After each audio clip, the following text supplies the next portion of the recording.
एक ना बड़ा अमीर तरीन आदमी सी ते ओदी बीवी फौत हो गई।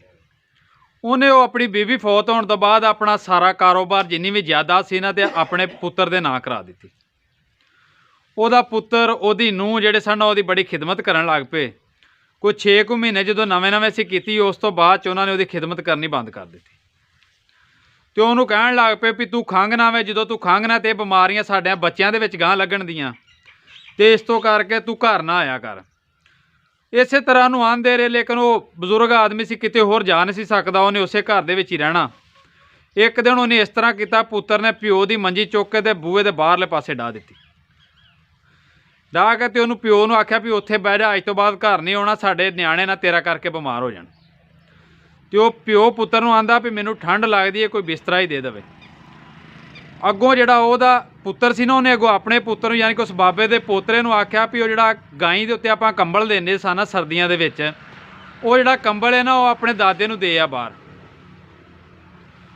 उस मुंडे ने कंबल फड़िया ते आण के अपने प्यो नूं आंदा अब्बा अद्धा कर दे कंबल।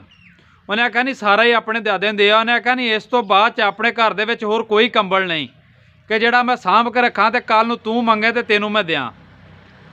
उस प्यो दे भी खाने दे विच गल पै गई कि कहना की चाहता मैनूं, ते ओहदियां अखां खुल गईयां। उन्हें प्यो की मिन्नत की ते प्यो नूं वापस मंजी तो चुक के घर लै आंदा ते प्यो की खिदमत शुरू कर दी। मैं उन्हां लोकां नूं दसना चाहना कि जिहड़े अज अपने माँ प्यो नाल रवैया पेश करते हैं, कल नूं उन्हां ते भी बुढ़ापा आउणा, उन्हां ते भी वक्त आउणा।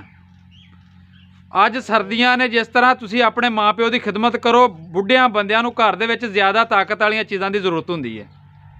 जिस तरह आंडे दुध घ्यो इस तरह दी थोड़ियां बहुतियां चीज़ां, कोई खुश्क मेवा जात अपने माँ प्यो वास्ते लैके आओ घर दे विच ते उन्हां नूं खवाओ, क्योंकि कल नूं जदों तुहाडे ते भी वक्त आएगा तुहाडी भी औलाद इस तरह तुहाडी खिदमत करेगी।